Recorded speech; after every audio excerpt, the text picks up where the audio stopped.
Jeremy Henry, the winner of the Vintage Championships for 2025. How you doing, man?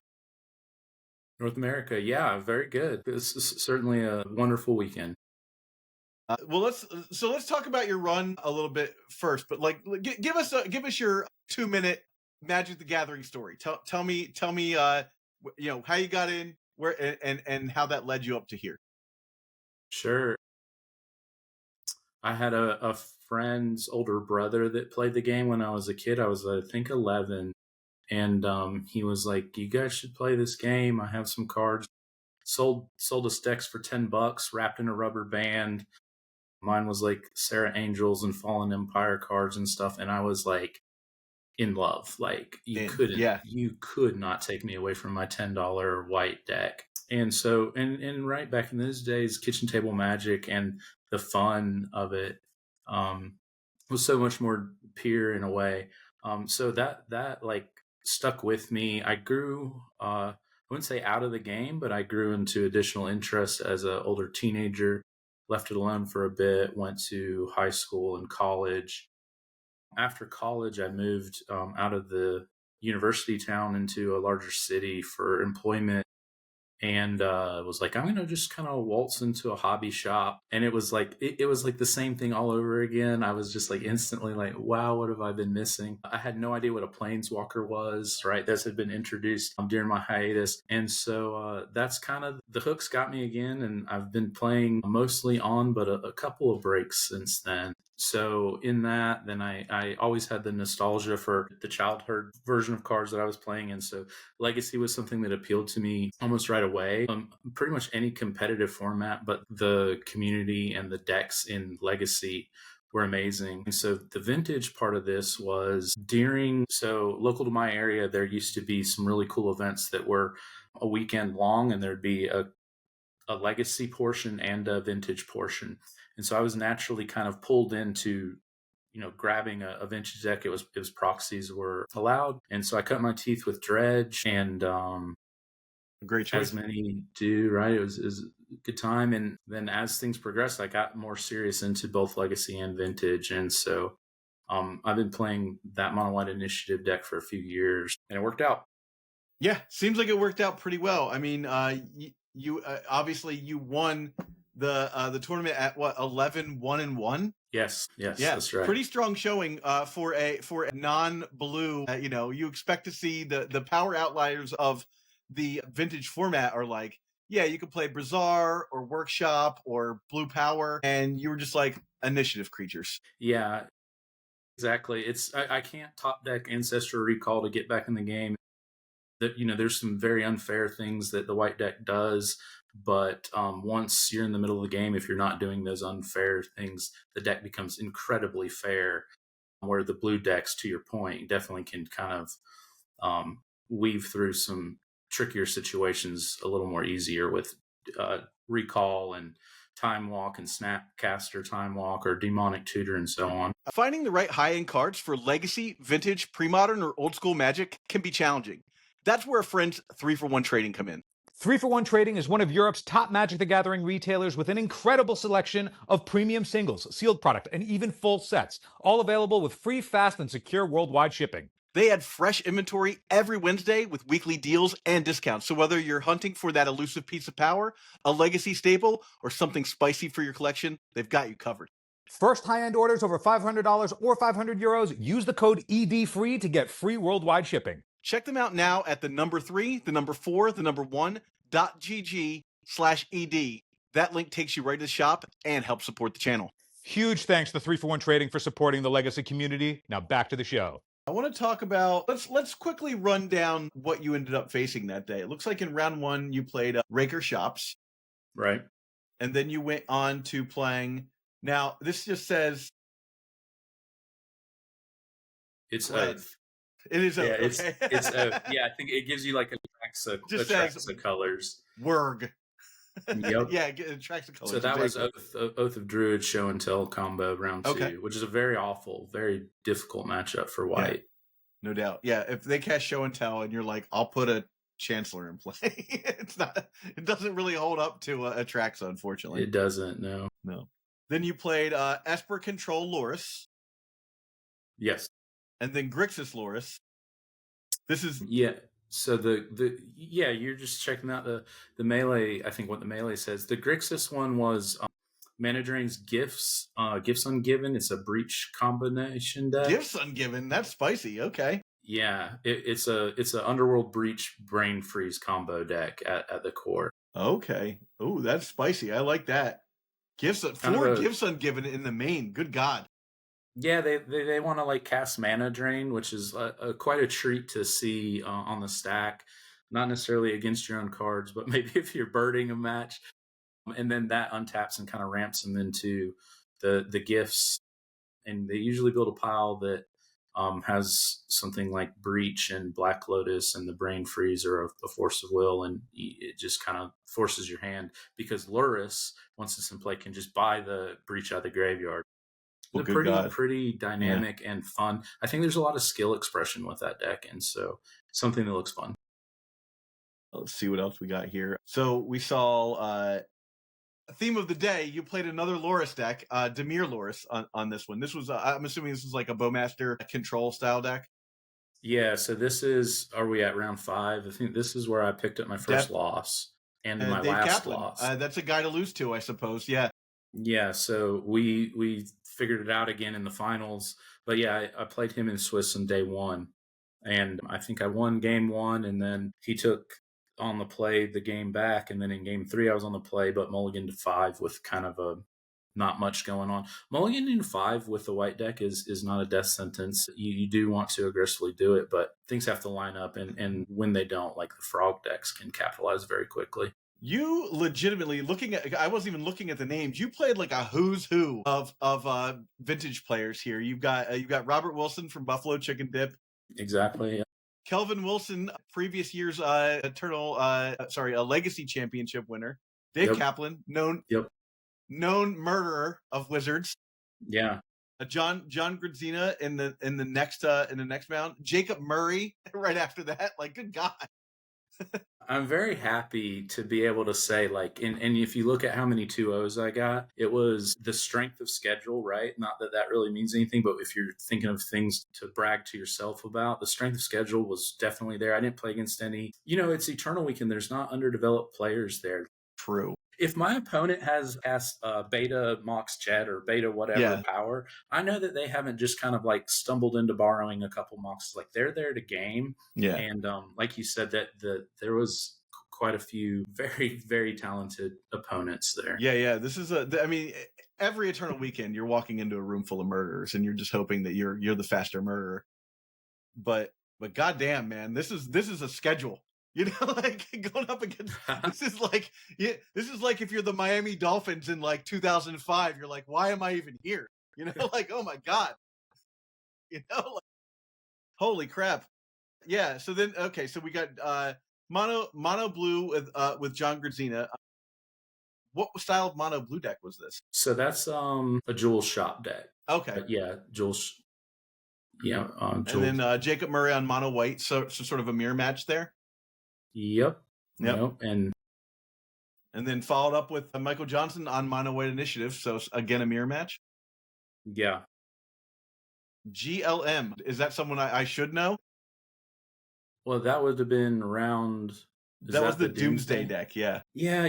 That gentleman looked very familiar. I do think I know him from somewhere, but although I'm just not positive. And that's like the win and in. So it was all business. Yeah, no doubt. In the event. But yeah, the Doomsday was quite scary. So just to pause on that one, he won the dice roll. He mulliganed to 5, which I'm not rooting for free wins, but if they're there, they're there. Take them if you get them, yeah. And I was like, dude, I don't know what he has. He revealed Luris, so I kind of thought he was like Luris PO or Luris Frog Control, and he goes, and Dark Ritual, Black Lotus, Luris. Cast Luris, rebuy the Black Lotus from my graveyard, cast Doomsday, and I was like, gross. Oh, no, I was like, absolutely, oh my God. Absolutely not. And I'm on the draw. Yeah. Oh God. I win this game. Yeah, he builds his pile. I win this game with a Vexing Bauble to lock out So quick backup: when you get the Doomsday pile, you can kind of look through the rest of the cards, and if you're locked in, you can suss out what the pile is. And in Vintage, I think it's even easier because you're almost always getting a basic island, Probably an Ancestral ancestral. Recall, Yeah. Lotus. The Thassa's Oracle has to be there, and a lot of times it's Gush. So that's what I figured through. I had a Vexing Bauble that turned off the Black Lotus, and so he didn't have enough mana to cast the Oracle once I cast a Anointed Peacekeeper naming Thassa's Oracle. So his Okay. Oracle was a 4-drop. It was kind of a bit of a stolen game. Yeah, that opponent was a great sport. Then we have colorless Rigger Shops again, and now you're into the quarterfinals, and it's just Loris all the way down. Yeah. Esper Loris, Sultai, Control Loris, and Demir Loris, which to that point, I mean, this is a deck, the mono white deck is the deck that kind of eats on those decks. That's what you're looking to see, right? To a degree, they're not awful matchups. I'm not scared to play them, but they have very specific ways that they'll just take over. Introducing the initiative into the game can be dangerous. Between the Bowmaster making 2 things to steal the initiative and Frog just being so good in combat both directions and evasive on jumps, and them having removal spells and the spell pierces to slow down your mana. They have a lot of angles against you, so it's actually really dynamic and skill intensive and fun matchup, regardless of what their build is, Sultai, Esper, etc. But it's not among my best matchups. Like Raker Shops is probably like the thing I want to, or Dredge. I can win game 1s versus Dredge even, and so there's some things I would choose. Okay. Maybe. Well, talk to me about that. What are your what are your best matchups? The way I'm seeing the metagame right now is I'll bring my dog in here. My dog is like, hold on. Okay, here we go. And I'm back. All right. Everyone can thank Brando for that one. No one will hear him because we cut that out. But to that end, so the way I'm seeing the metagame right now, you have a few different kinds of Loris decks between like the PO decks or the more tempo based like Frog decks, Frog and like Bowmaster decks, and then you have Shops, of course. It seems like Raker Shops is the Shops deck that everyone's kind of leaning towards now, unless they're playing the mono blue. Sorry, the Jeweled Shops deck. And then there's Sphere Shops, but yeah. So I'm surprised to see like you played against Esper Control Loris twice, and I'm surprised that's one that came up as often as it did. Because I really thought that was one that was on the outs. Yeah, I'm not perfectly informed on why they choose like blue black versus Esper. I mean, I have opinions and I have some nuances around. Like, I think some people prefer the more stable mana. I think some people prefer the Swords to Plowshares, Exile in the mirror, so that we're not like Luris, buy back the Frog that your deck couldn't Swords to Plowshares and had to Fatal Push, some things like that. And then if they like Lavinia or other white cards. I'm surprised there's no Seal of Cleansings in Rob Wilson's version. I was looking at that just now and didn't see any. Huh. Yeah, it may have been a metagame choice. I think the community towards the end was expecting to see not a ton of Oath, but more Oath than typical, because that's a good way to beat the Frog control tempo decks, the Luris Frog decks. And that's also an expectation of Luris PO being quite, maybe not super represented, but having a very good win rate and do well overall. And it did. There wasn't one in the top 8, but there was a lot, like just one win out. And that's the deck I would have taken for me. Yeah, I was offered power the day before, and I brought like my deck proxied, like just like maybe I'll get in some reps or something. Maybe I'll play. I don't play it as often as I used to.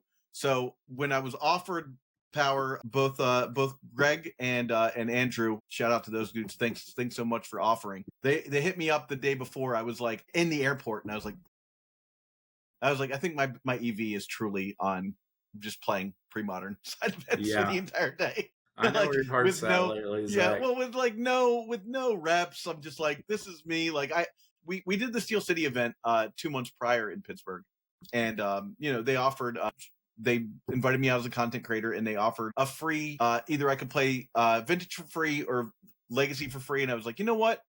It's Proxy. I'm gonna do it. Yeah. I just got bodied. Like, not even, it wasn't even close. Like, I hope you had just fun, like though. 0-2 drop, and then I know. I went directly into side events.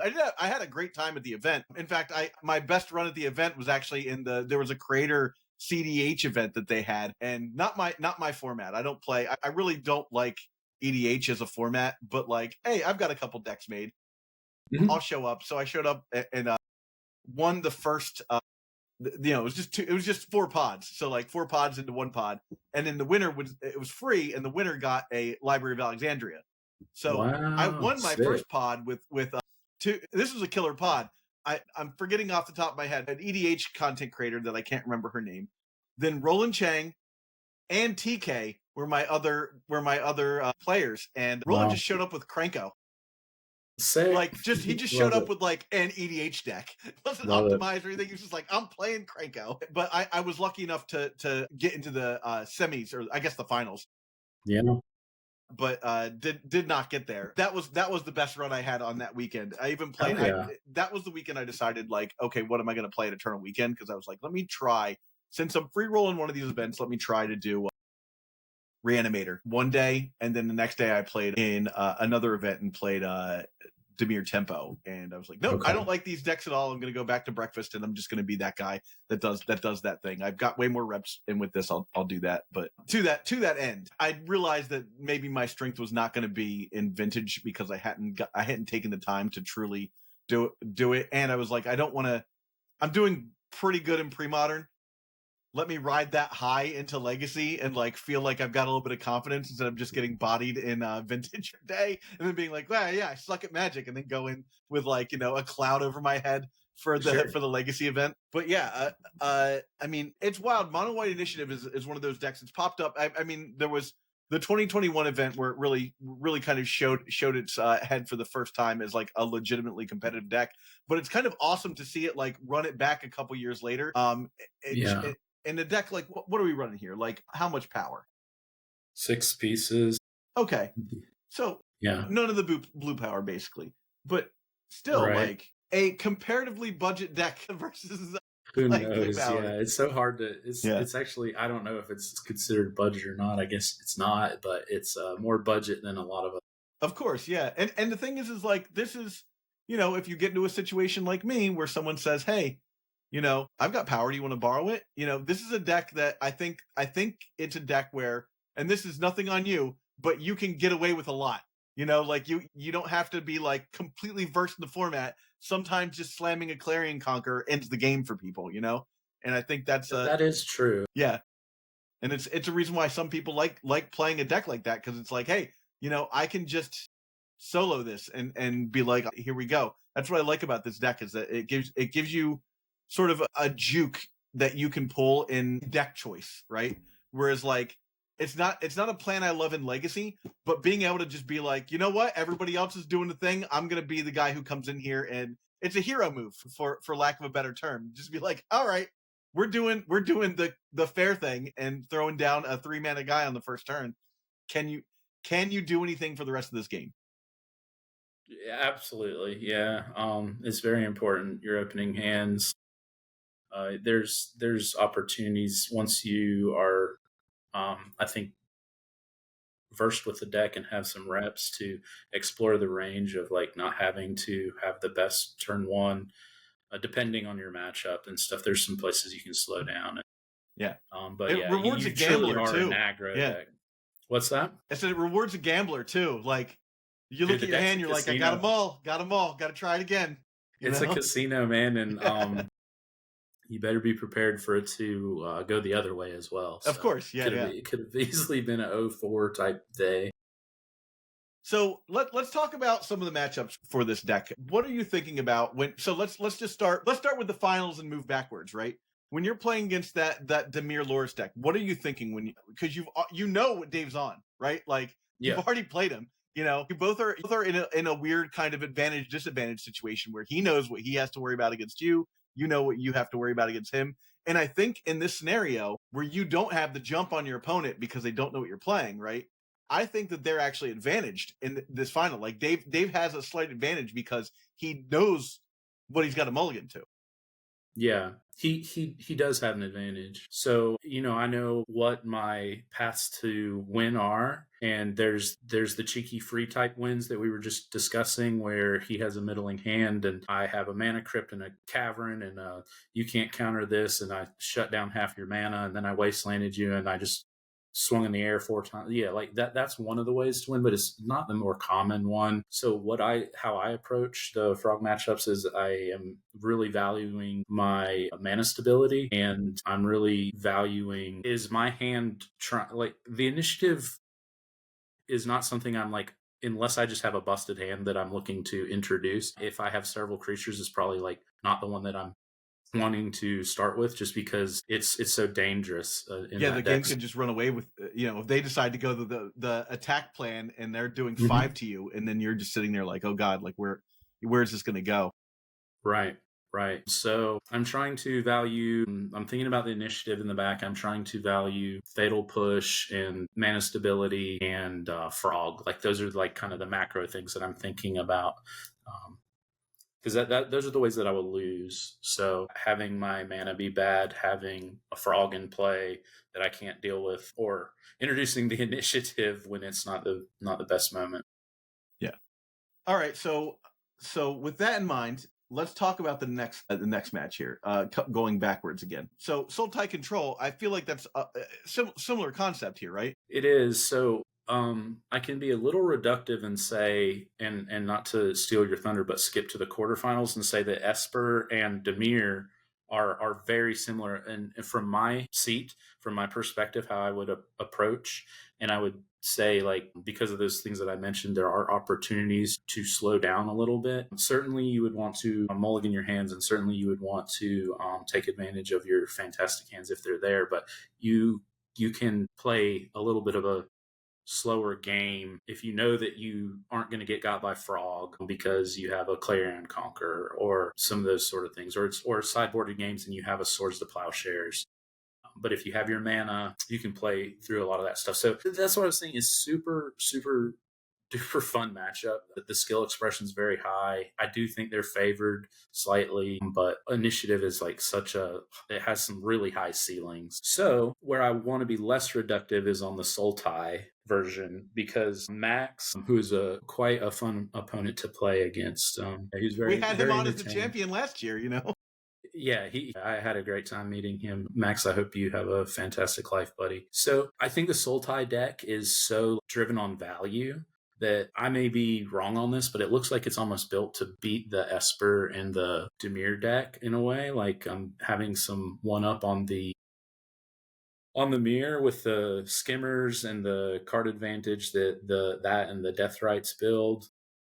And then the Collector Roof is just like, like that kind of fills out, gives a lot of decks a pain in the ass. So I don't think I can slow down and be like transitioning off of aggro into more mid-range, or especially into a controlling posture against his deck, because he's just going to always outvalue me. So yeah, that's the difference of how I would view the Sultai matchup. Yeah, with like, what is it? 2 abrupt decays and 2 fatal pushes. Being able to, and Orcish Bowmasters. Like, there's a lot here to just kind of mess with your plan if they can hit correctly. Mm-hmm. Yeah, and then obviously Force of Will. To remove your guy. So if you get one of your major first plays just bricked, and they can get ahead of you, it seems like it's very hard for you to get back ahead of them. Yeah, and that's all of the flavors of Frog, but I think it's even more so with the Sultai. At least that's kind of how I perceived it, reading his deck list and stuff. Eternal Dirtles is proud to be sponsored by Moxfield. Moxfield is the best Magic the Gathering deck building website on the internet. You can create, share, and find decks from Commander to Legacy, and even fan-supported formats like Pre-Modern and Old School. You can see all of our decks on our Moxfield. Follow the links below to stay tuned. Is there a deck that in particular that you think that this deck is the worst against? So yeah, I don't think I want to play against Slur's PO. combo in general, but it's very contextual. I would say in vintage, there's no like just like, oh, this person's 85% to beat me. I don't find the format to be that way. So in general, some of the combo decks are not the ones that I want to face. But I have a lot of tools and a lot of reps and a lot of matchup understanding. And I played against plenty of combo. Played against Doomsday. We talked about the Breach Gift Drain deck, Oath, which is a nightmare, but I 2-0'd it. Some stuff like that. Yeah, the PO deck. What the delineation is, in my mind, is that it can play like a controlling role. Doomsday is not really trying to control the game. It is trying to cast Doomsday and then win. PO has these stock ups and these Thunder Trap trainers that are chump blocking and finding one more piece of either interaction or progressing their plan or finding that blue card to force the hate bear that I really do need to stop them or to increase the clock to be the turn that I am going to win, those sort of things. So they develop a game plan where they kind of kill a dude or bounce a dude, right? Like these Flame of Anors and Chain of Vapors are very, very good against my deck going. Yeah, it seems like any sort of combo deck that gets to go first against you is obviously going to be tough because like what's your interaction there? You're just like, but if you get like Chancellor, it's exactly, that White Angel, man. That thing is that's why it's in the deck, right? And then you pitch it to March or you pitch it under a Chrome Mox. But yeah, you're right. There's not much. Yeah, you just have to be like, okay, do your thing, and obviously winning the die roll helps. How often did that happen for you? Do you know off the top of your head? Yeah, I marked like how often I was drawing Black Lotus and what my dice roll win loss was. It's by seed in the top 8, so that was just based on I was 5th seed, so I was I think on the draw. But in the Swiss, it was like I think it was 4 and 5 or 5 and 4 because the 10th round I ID'd. So it was about a coin flip, which is the way math breaks. That's what you would expect. Yeah. Awesome. Well, I mean, that's good. At least you just had like, it shows that the deck doesn't just need to like win the die roll to take it down or to get like, I mean, these matchups all look, like you did not have a soft day. I did not. No, like, I played between the decks and the opponents. I was like, yeah, I'll just look real fast. I was like, I know every person on this list. It's like this is like brutal. But yeah, I mean, it's wild to see this deck just like a deck that I think like 2 or 3 years ago, a lot of people. Let's go 3 or 4 years ago. A lot of people would have discounted as like, yeah, maybe. But like after getting the win in 2021. And then now, a second win for this deck. I think this is, this is a deck that's obviously not only viable, but like it's up there. It's top tier now. Yeah, the Clarion Conqueror printing was a big deal, and it's a deck that like every set, like a card could be printed. If it costs 1 white pip and 2 colorless, we're going to take a look at it. We are going to see. So take it to the tank, of course. Yeah. But winning the dice roll and the casino part and the mulligans, if you're not ready for that, don't sign up for Initiative for sure. Jeremy, any final thoughts that you'd like to share about this deck? Yeah, it's a lot of fun, and there's I think a perception of the agency that you get with the deck is low, and sometimes that's certainly accurate. But you really do get to have quite a bit of interesting games, especially against the frog decks, in my experience. And so if you value having a good time in Magic, which is important to me, then this is a fun deck to give it a try. And then I'd also just say, like, even if you don't feel that way, playing it may unlock some understanding of how to play against it and what sequences could be good. There are a lot of ways to attack the deck, and I see opponents, not necessarily this weekend, but across time, make some small errors in judgment of how they want to play against it and sideboard against it. Final question, and don't answer this if it makes you uncomfortable. Saving it or blowing it on something else? Your winnings. Yeah, I've already went hard into it, Zach. Nice. Yeah, I came home with so for me, I had the deck owned 74 out of 75 cards. I did not have a Mox Ruby. I borrowed them from a good friend, and so I brought one of those back. So now I Nice. like have my full deck, and I bought a piece of blue power, so I have the ability to start betraying myself potentially, but I don't know that that will be the case. I love the option. Yeah, yeah. So yeah, it's but the painting and the trophy itself, I think I'll keep. Nice. Yeah. I almost assuredly will forever keep the trophy painting, but the one that came from Dan Frazier. Are you familiar with what I'm talking about? Yes, I sure am. Yeah, yeah. Okay. The Yeah. the Mox Sapphire. Yeah. So Yeah. for people watching that aren't totally on the up, Dan Frazier, which is artist for the original Moxes, he, for the community as a gesture of just thankfulness, which is incredible, his gratitude into the community, he painted Mox Sapphire for the winner of the North America Vintage Champion, which was me. So I have that painting. I brought it home. I bubble wrapped it. We went to Oh Target yeah. and went crazy. I'm going to stick with that. Nice. That's awesome. Yeah. And then there is a big card that you got too, right? Yeah, the Trinisphere, the like promo. Oh, that's it. You got a big one. All right. I have a big card too, but it's not as impressive. Yeah, it's still impressive. It's so bad. Nobody wants this. Someone buy this from me. I will test that in initiative for you, Zach, and then we'll see if we can spike that up. All you need to do is an Eternal Weekend with this Waking Sun's avatar, and I'll finally sell this damn thing. Sad story about that is when this was one of the first weekends that they had giant cards, and I decided that like this would be a financial investment. It would be smart. I was already winning. I won I XO'd like 2 legacy events, and I was like, okay, like I'm pretty close. I'm pretty sure I can offer somebody some money to get the rest of it. The rest of the tickets. So I sold my Time Twister for about $600 when it was about $600, and then the next weekend it quadrupled in price. Now it's even more expensive, right? Yeah. But I got this. Maybe if I'm lucky, it costs $500. I have no idea the value of something like that, and it's one of those where the market is like whatever someone wants to pay. Exactly, but, and no one's cool. Clamoring for that particular card. It seems like it's turned into a very good story. Apparently, yeah, I suppose at a minimum. Yeah, but to that end, it's cool to have a big card. That much I will say. we both have that in common. Yeah. But yeah, anyhow. Go on. Well, I'd like to kind of give a shout out to Card Titan and the organizers and the community and the judges as well.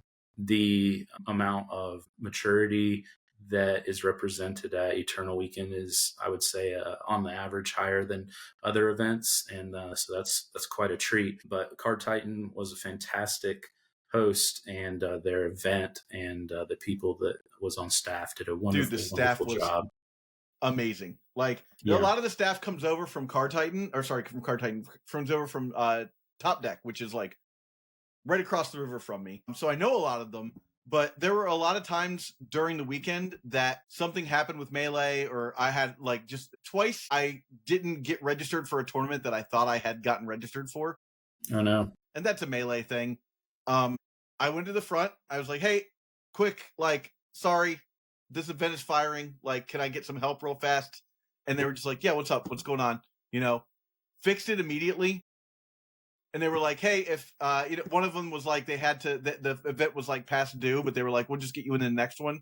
And they were like, if you don't want to do that, we'll just give you your money back. Or if you want to put it into a different thing, like everyone was super helpful and like very accommodating, and no one was like kind of shitty about it. No one was like, you screwed this up. Cause like, probably it was user error, but like, it's not easy to do all that on your phone while you're running around an event, trying to manage, like people really are talking to you, like I've got the Pac-Man suit on, so I'm constantly, like just trying to put a thing in. Someone comes up, like I'm on, that suit's on. Like I can't be like, hold on, I'm trying to do something. Like I get it. I get it. So that's good to hear. Yeah. So we have the same feedback for them. I know. Pay your staff even more than you're already paying them. They were amazing. Hell yeah. Well, Jeremy, it was a pleasure talking to you, man. And again, congratulations. It's a hell of a thing to take down a tournament of this caliber. Not to mention the literal murderous row you went up against is wild. Thank you so much. Yeah, it was a fantastic time, and it was fantastic time coming in and speaking to you, Zach. So keep doing what you're doing for everyone. Appreciate it. We appreciate it. Awesome. All right. Well, we'll catch you guys on the flip. Thanks for watching. Bye-bye. Hey, if you enjoyed this episode, hit the subscribe button. It grows the legacy content ecosystem we all love by relaying to the platform that you are part of our passionate community. And to go even further, click the links for subscription or to support directly via Patreon to help us create more content for you. Patreon supporters get 4 exclusive extra episodes per month. If you're listening on an audio platform, head over to patreon.com/eternaldurdles. Thanks so much for your support. We'll see you in the next one.